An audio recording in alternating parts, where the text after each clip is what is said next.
School Committee meeting of Tuesday, November 28th, 2017. We'll begin by calling this meeting to order and reciting the pledge.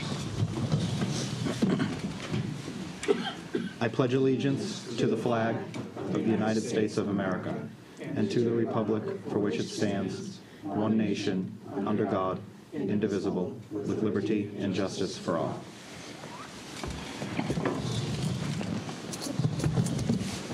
And as always, we'll read the mission statement.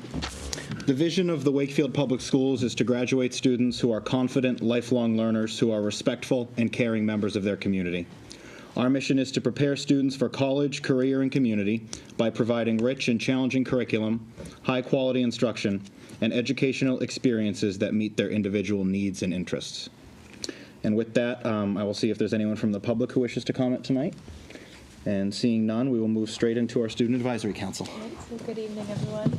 So parent-teacher conferences are tomorrow after school and Thursday evening, and we have a half day tomorrow for the parent-teacher conferences. This Saturday, many students will be participating in the holiday stroll. There's going to be a meeting next Wednesday at the Galvin Middle School at 7 p.m. for parents talking about the New Look Senior Week and post-prom activities in May. The National Art Honor Society will have their induction ceremony this Thursday at the Savings Bank Theater at 7 p.m. And winter sports started yesterday, though there is still time for kids to sign up or try out for any sport they want to. And auditions for the winter play called Anatomy of Grey were today at 2:30 to 5 in the theater, and callbacks will be November 30th. Great. Anything for Kaya? Are you part of the window painting crew, Sue? No, I'm not part of the window painting They're crew. coming out Thursday Yep. to do my window. So. Home or business? All right. Thank you, Kaya. So we will move on to consent agenda. So is there a motion to approve the November 14th, 2017 school committee meeting minutes and accept the October 6th, 2017 and November 6th, 2017 school committee finance and facility subcommittee meeting minutes and the November 14th, 2017 school committee policy and planning subcommittee meeting minutes as presented? So moved. Second. Okay, motion's been made and seconded. Discussion? All in favor? Thank you. Okay, nothing under chairman's comments tonight, so I will turn it over to Dr. Smith. Okay, so I'd like to invite our 7 school principals up to the bench here. And so this evening at 6:30, we tried kind of a different way of presenting our school improvement plans by hosting a gallery walk in the high school principals conference room. It was just a great opportunity for school committee members to interact with individual principals and look at the school improvement plans a little bit more deeply and have conversations. I really want to thank the principals for the work that they have put into those plans with their teams. I also want to thank Jason Wallace, our K-4 math coach, who came tonight as well, as math discourse is a big theme, and he did a lot of nice work around that. So we had the opportunity to do some kind of one-on-one conversations. So we just thought tonight would bring everybody together at the full meeting and just have an opportunity for a few questions or comments or any kind of interactive discussion you'd like to have on what you observed in the last 45 minutes. Great. Thank you, Dr. Smith. Anything from the committee? So I'll start and echo Dr. Smith's thanks for taking the time to present all the good work that you're doing to us and to talk to us individually. I thought, that, as I think we said, I thought the format really worked well and gave us all a chance to really dig in a little bit deeper than we've been able to do with the roundtable discussions in the other formats. One of the things that definitely struck me this time around was how how much progress we've made at curriculum alignment, you can see the consistency, for example, around reading and writing, from pre-literacy all the way through to Rich at the high school, focusing on the professional learning communities and reading development. So just throw that out for any of you to talk about and how that's working and how coordinating with one another and the curriculum specialists and how that's working and how that's such a key part of what we're doing. would say, I mean, we have the benefit of having curriculum coordination 5 through 12, and I know the elementary schools also have the benefits of coaches in both math and ELA. But we have those benefits in world language now, ELA, math, and science 5 through 12, and it's really done wonders in helping us organize and make sure that our standards for curriculum are in place so that we can focus on skill development throughout all of the years. I would say that I couldn't be more proud of the work that our teachers have done in PLCs in all subject areas, but the benefit of the curriculum coordinators has been to help assist and support those PLC teams and teacher teams even more. So it's been really wonderful.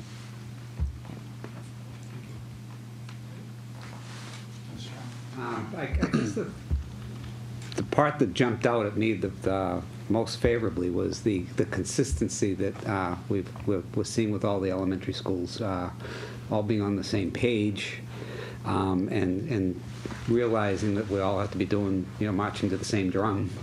Everybody can do it in their own way, but it has to, we have to get to the same place by the end of each year. And I don't care which school I go to, a student should be able to go from one school to another and not miss a beat. Not that they do, but that would be our goal. Also, the measuring growth instead of like I didn't see MCAS anywhere in our improvement plans, and it used to be the only thing we were measuring by because it was maybe we didn't have a lot else to use, but it was nice not to see that. And I was talking to Mr. Colantoni about how they kind of working at the middle school to on collaboration and getting the kids to work as teams, small groups, and because it's consistent with the workplace. I don't think we can ever take the place of individual accountability either, but the reality of today's world is everything's done in groups. I'm noticing it with kids in college. I mean that their finals are groups instead of filling a blue book. It's a group project. So I feel like we're making really great strides in the right directions. I think one thing we need to look at from looking at a lot of the numbers, Dr. Smith, is preparation going into first grade.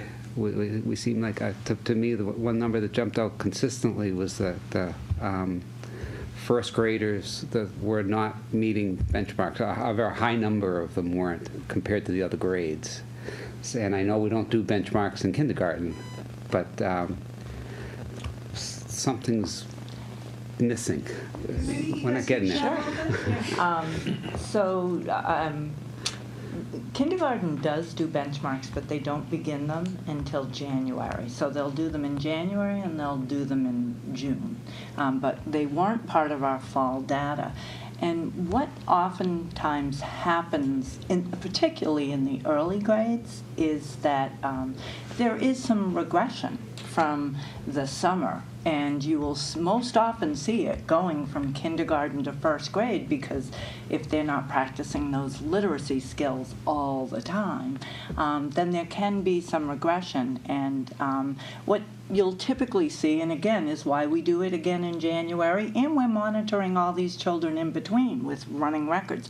They will quickly go from where they regressed, if they were at benchmark, say, they just made the benchmark in kindergarten in June, and they slide down 2 levels. They'll be right back up by mid-November, but it's not unusual to. So that kind of explains the consistency of seeing some high grade 1 numbers. Is that something we should therefore just philosophically be saying that they're little, let them be little? Or is it something we should be saying we need to help stop that regression? I don't know which philosophy to It's a little bit of both. I think there's a nice balance in there somewhere where we certainly want children reading in the summer. I think Learn Anywhere is a great step forward in really highlighting the importance of learning all the time. I think our reading program is great. I know a lot of schools send home books with students at the end of the year for them to read, just to make sure they have books in the home. But then they come back and we just get right back on it. And, I do think Learn Anywhere in the reading program is a really good way to foster that love of reading at home. And And I do think that what you saw today, where we had baseline data, you saw baseline data, and I think where you will see a big spike from that first baseline, particularly in those lower grades at the next spot. But in general, I think it's really, we come back and show you the data at the end of the winter and then the data at the end of the spring. I think you'll see the trends, we would hope, to be the way that we would hope them to go. And so really sometimes it is alarming to look at the baseline in certain places to say, oh my goodness, so we need, lots of kids are not meeting expectations yet, of course, but that's really the norm, I would think, at this point. And then, and it's why we're doing what we do. It's why we're assessing kids, so that we can see right where they are and we just get right on it and just quickly move the children right through those levels. So you'll see that it goes down, like you said, Dr. Smith. And I did see, when I was at the Doll Bear on a learning walk with TJ recently, we were in a kindergarten classroom and they was talking just about students who came in and literally the spike of their data charts, just to get them back into letter naming, sounds, just took a little bit of time. And I think one of the great things, Chris, you talked about not seeing the MCAS data as like baseline data in our school improvement plans. And I think it's such an important focus, because if we're talking about growth, not that MCAS isn't important, not that it's not a data point, not that we shouldn't be looking at it, but in many ways, I'll take a phrase from Nancy Santapola, it's autopsying, where we're not able to necessarily, after that test is taken, look back and say to those students until they get to the next year, how can we reteach, how can we come back? We're on to the next grade, and we'll work on those skills. With the kind of strategies that we're using and the data that we're collecting with the benchmark, you have 3, with the exception of kindergarten, you have 3 times in the year where you're able to track the growth aside what Debbie's talking about, in addition to those running records. So although we're taking those snapshots 3 times of the year, it still provides us an opportunity to see that growth and map that growth and celebrate that growth of those students over the course of the year. So that's something that I'm very proud of coming into this new position at the elementary level. I guess my question is, though, is the regression something we should accept as a norm, or is it something we should look at as an area that we need to focus on? There's a lot of research around regression. I mean, there is regression. When children aren't in school, there is some regression. I think our focus point, as Deb said, with the Learn Anywhere project, we're really, kind of looking at summer learning differently. And I think even with the Learn Anywhere project, as it's going to happen during the school year, will give, kids, understanding parents, families, how important it is that kids are always learning, and that we should keep learning at home. So we hope to really enrich and expand our summer learning programs. Partly for that reason. I necessarily disagree that they need a break, and maybe that's going to happen. I mean, it happens to me. When my season starts over again, I have to say, oh yeah, refresh it. You get rusty. So I loved this opportunity to meet with the teachers or the principals that I did meet with, and I regret not meeting all of them, so I feel like I just ran out of time. I was a little too chatty, I think. But one of the things I was really struck with, and I think it sort of piggybacks on what Chris had mentioned, was the idea of the collaboration, certainly among or between the elementary schools. And what I'm wondering is, as you think about how you're collaborating, are you mindful in terms of how you're modeling the kinds of behaviors you would like your staff to also embrace? So, the more you collaborate and with your peers, although they're not necessarily in the same building, I can see that being an important aspect in the development of your teachers and being able to collaborate and to feel safe, to ask a question or to put themselves out in a vulnerable position, because we sort of ask our students to do that. And it makes sense for us to be able to, or the educators to be able to do that as well. I can tell you, I've been coming into a new level and as a new principal. I cannot thank my counterparts at the elementary level and the middle school and high school level and pre-K, because, there's no point in time that I don't call them, 2-3 times a day, talking to them, asking them questions. And one of the things that I've tried to model for my faculty is it's okay not always to have the answer to the question in that moment. It's about working together, collaborating, being humble, but also being present, in that sense. So, when we talk about a team mentality, and I know Mr. Callan has talked about the kind of synergy and consistency amongst the elementaries and how that's been a process over the last, 10 years or so. And we're really, if we're not there, getting very close to being there.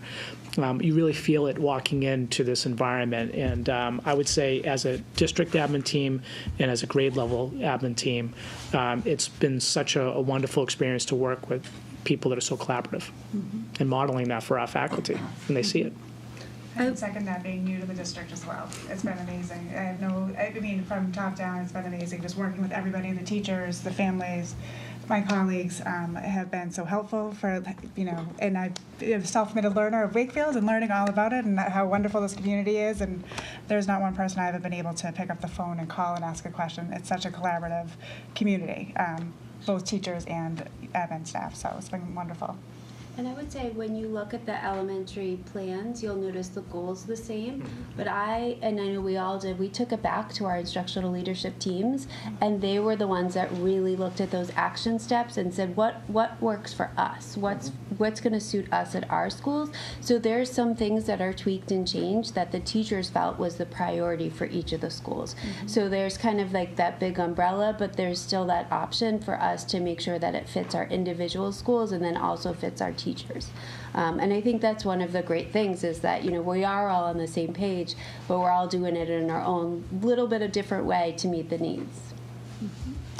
We have 4 coaches that work really closely together too, and they are on the ground with those classroom teachers, really supporting them to implement this hefty curriculum that we've adopted. And they collaborate as well. So, I mean, I really do think it's kind of from the top down all the way through our instructional leadership teams that Michelle just, in our buildings, having voice and choice and part of decision-making for professional development, for things that need to happen in our building. So I would say the collaboration is probably something we can all be pretty proud of. I think you should be, because it's critical that you are comfortable with your peers. It'll show if you're not, and then it can create, I think, some discomfort when there's a roadblock. We're all going to hit an obstacle, at least one, if not a million, and we have to be able to manage it. And they're going to look to you, as the building leader. How do you manage those obstacles? So I just commend you. So good work on that. I think that's a great point, and the professional learning community model, as you suggested, is at all levels of the system. Every educator in the Wakefield Public Schools is in a PLC. The principals have PLCs, the coaches have a PLC and coordinators, every teacher's on a PLC. No matter what role anyone is in, they're part of a PLC where you can collaborate, you can talk about your struggles, your problems of practice, share ideas, strategies, and everyone's focus is, student learning and student growth. And so I think these, leaders really model that extremely well for everybody in the system. And to your point, model for our students, because that's what the kids have to do it, right? As you said, and so we're trying to model it as well. Right, and I would add on top of that, the professional development opportunities for teachers, we're allowing them to collaborate with each other as well, to model what we hope to see in the classrooms. So we're really proud of the work our teachers are doing across the district in their PD sessions. A lot of collaboration, a lot of teaching each other. And that can be hard, I would imagine, especially for the veterans, who are learning a new curriculum and perhaps learning a whole sort of different way of showing how students are supposed to indicate that they learn the material.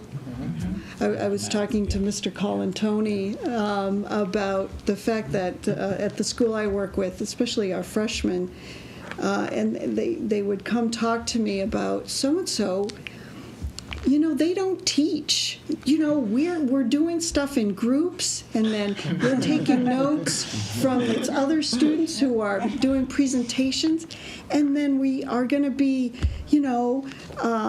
tested on what the other kids, taught us. I'm like, okay, that's... Here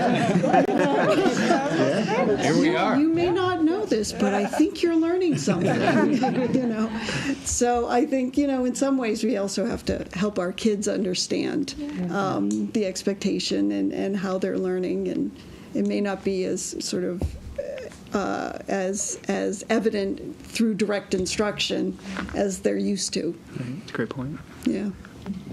Thanks.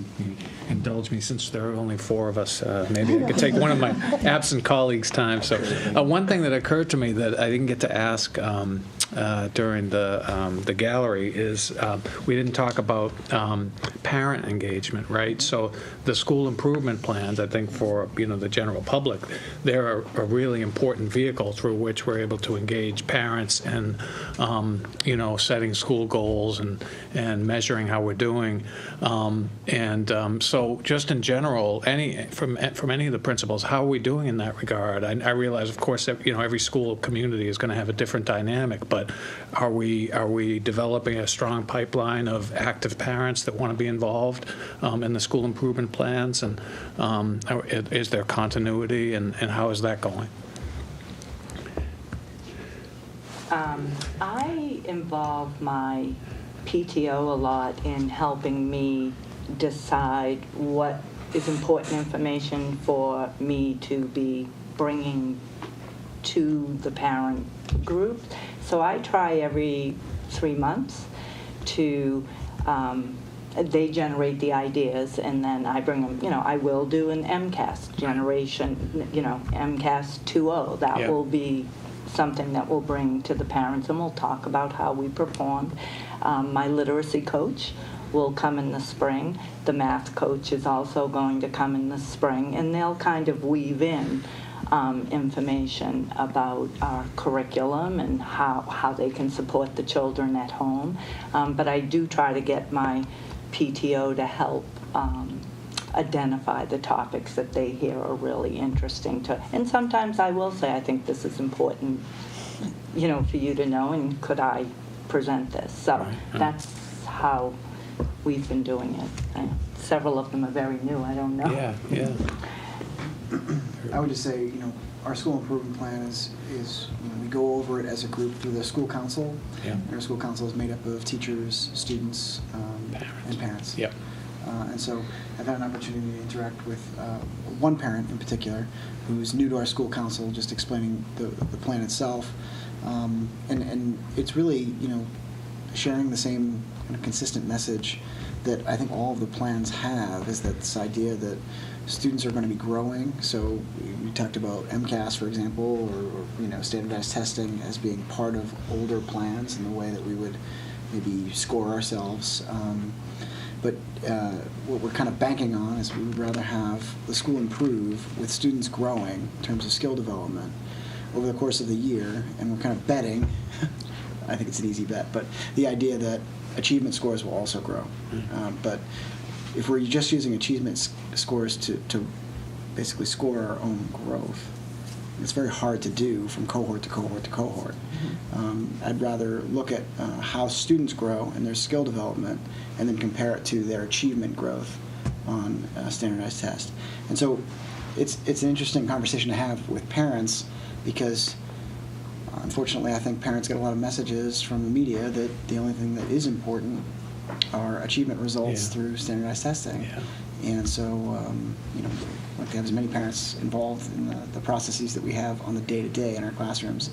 And I'm pretty proud of what we've seen, especially from our teachers and how they've spent the time to create action plans and talk about collaboration. Like Adam and I spent a lot of time this summer working with our instructional leadership teams so that they could support our teacher teams in developing high-quality goals that, again, aren't based on achievement, they're not based on content, they're all based on skill and growth development. So it's an important part to get that message out to parents because I think they really value what their students can do.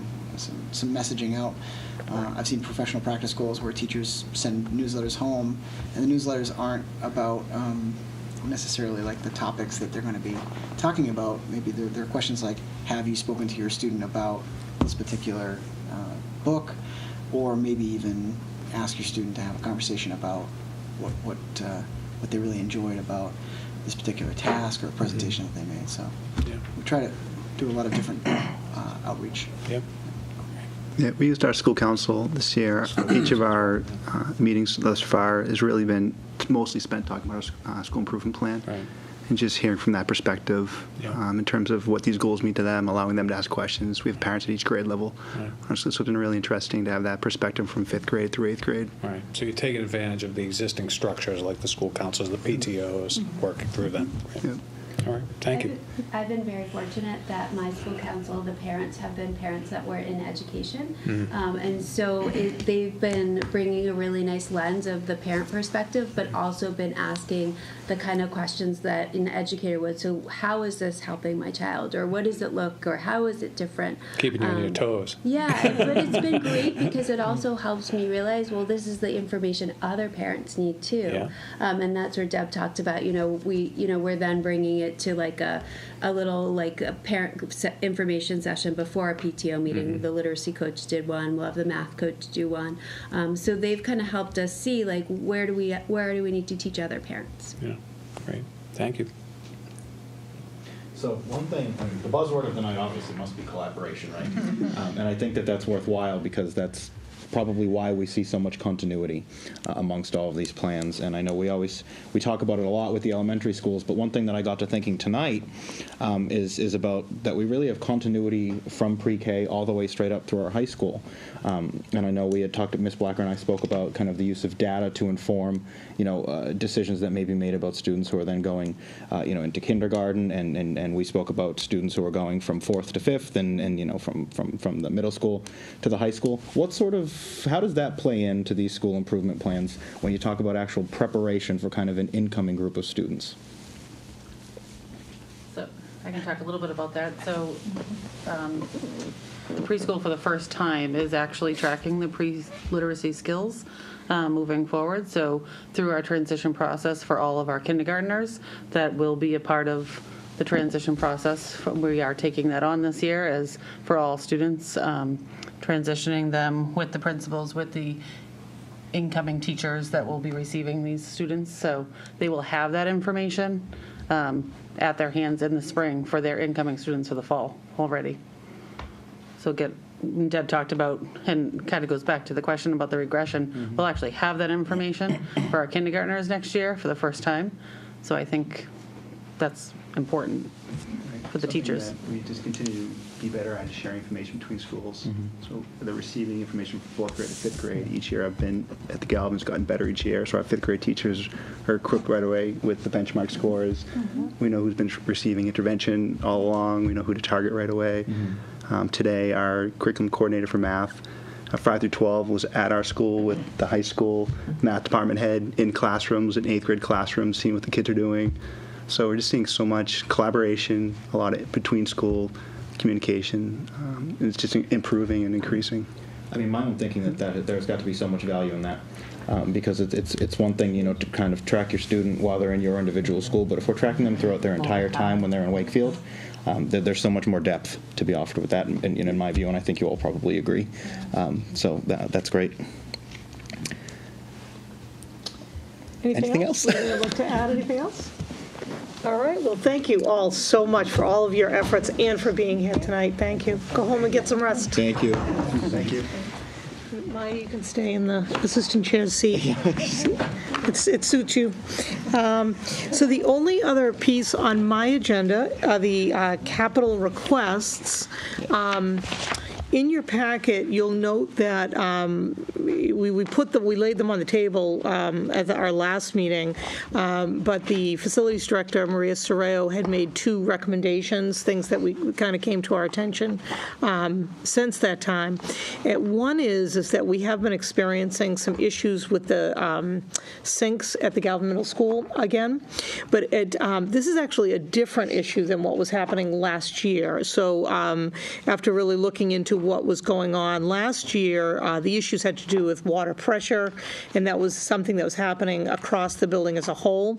Right now, what we're experiencing has to do with the gang sink faucets, which are the multiple sinks in some of the restrooms, and it really what appears to be happening is that the large usage kind of combined with the faucet assembly themselves is not really, as Maria said, standing up to the test of time.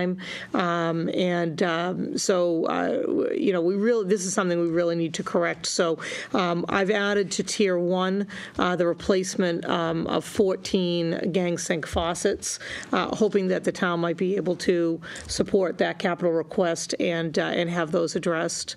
And then the second thing that I just wanted to bring to people's attention is in recent discussions of the Walton renovation project, it does appear that the phones might end up being included in that project. If that does happen, we would strike that from the capital request. But I think it was my decision just to leave it on here until those decisions are final. But I just wanted to let people know that it is there's a good possibility we might be able to get the phones within that project now at this time. So those are 2 changes to what was in the original capital request.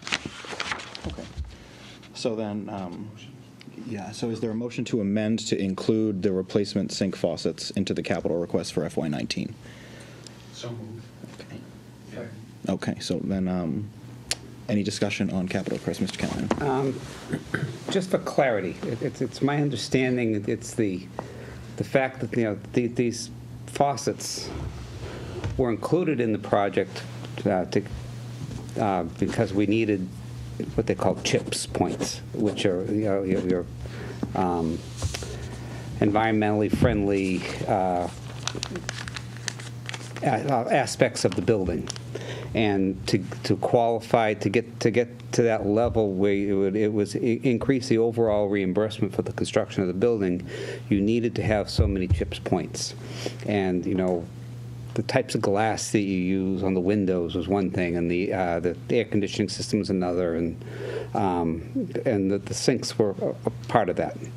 But now it's not the function, it's the fact that the batteries keep wearing out. Like the batteries don't last like they would, so it's become a maintenance issue, right? It's like if we had the wherewithal in the time in the budget or whatever to replace those batteries on a weekly basis, those faucets would continue to function. But it's the fact that that's pretty much what they're requiring is the problem. Am I correct? Is that my understanding? I'm not 100% sure about that. Chris, do you have any more information on that? If Maria was here, she could confirm. I thought at our last facilities meeting, that's what Maria talked about. That sounds right to me, but there's been a lot of talk about the faucets, and it just seemed like I wanted it more clear for everybody else in the committee.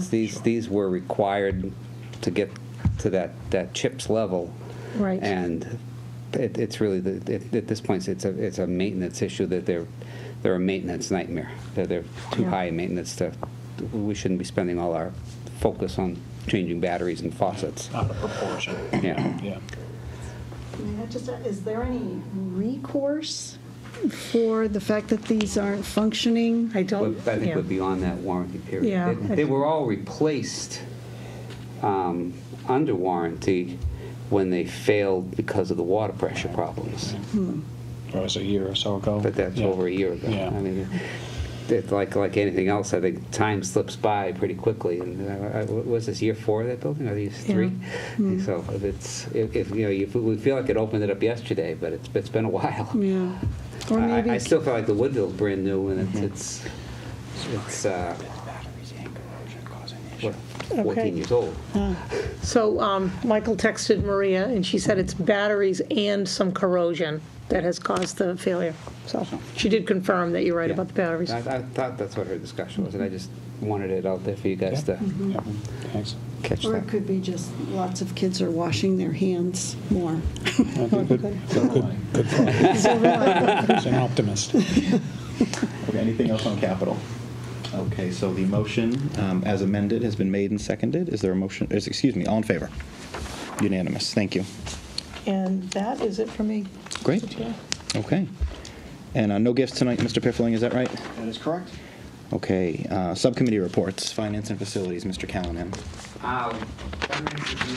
Next Friday, the 8th, at 7:30 in the morning. So we have not met since our last meeting. Facilities, I don't know if anybody's going to talk about this, but we have a major milestone yesterday at the Walton. The 65-foot double-wide trailer was brought on site that will house the administration, nurse, school secretary, and be the teacher's room. I think that's the functions of that, as well as a storage shed for the classroom materials, so they can, we're off the ground and starting to run at the Walton, and as far as I know, it went reasonably smoothly. A couple of tweaks they got to make, but it went pretty well. I was up there yesterday checking on it, and it looked like it fit on site pretty well. Did we want to mention the meeting we had with the members of the finance committee, or was that before our last meeting? That was in, no, we haven't released those minutes yet. Okay. But at our last meeting, we did, we had a joint meeting with the FinCom. Right. To review the status of this year's budget and talk about the formation of next year's budget. Right. A lot of discussion around sped costs, whether or not the stabilization fund is really at the correct level in the first place, and what the town meeting may end up having to do about that in May. But we didn't. I think it was really more of an informational meeting than it was any decision making, where there were no votes or anything like that. It was just collaboration. Right. Yeah, that's why I thought it was worth mentioning, because trying to build on and improve the communication between the two committees, and I think starting early is obviously helping. So. Okay. The other working personnel has not met since our last meeting, but we do have a meeting scheduled for before our next school committee meeting on December 12th. So Mr. Markham will have something to report then. Policy and planning, Ms. Fortier. I have a motion to move that the school committee approve updated policy number 104R, non-discrimination statement as presented. Second. Okay, thank you. Motion has been made and seconded. Now, this was from some language that we just had to kind of make uniform across the district? We just needed to update the language in our policy to reflect the language that was used in all of the other Wakefield Public Schools publications. Okay. Anything from the committee? Mr. Smith, anything? Okay, motion has been made and seconded. All in favor? Unanimous. Thank you. Future dates and agenda items. Our next meeting will be December 12th. That'll be our only meeting in December. School committee comments, Mr. Callahan. Just our condolences to the Markham family. That's Mr. Markham's father passed away, and the funeral was today. And just also good luck to all the sports that are starting again. Happy things went well at the Walton. Holiday stroll this weekend. Yes. And Polar Express the following weekend. No, not Polar Express, excuse me, Jolly Jingle Express. Don't want to get in trouble with Disney. Thank you, Chris. Mr. Liakos. No, Chris covered it all. I'm also thinking. And I'll also just extend my condolences as well to the Maloney family. Mr. Maloney, who passed away and had a very impressive resume for the things that he did in Wakefield. So my condolences to the Maloney family and the Markham family. Two great families who unfortunately lost two great men. Okay, and with that, is there a motion to adjourn? So moved. Second. Motion's made and seconded. All in favor? Thank you, everyone.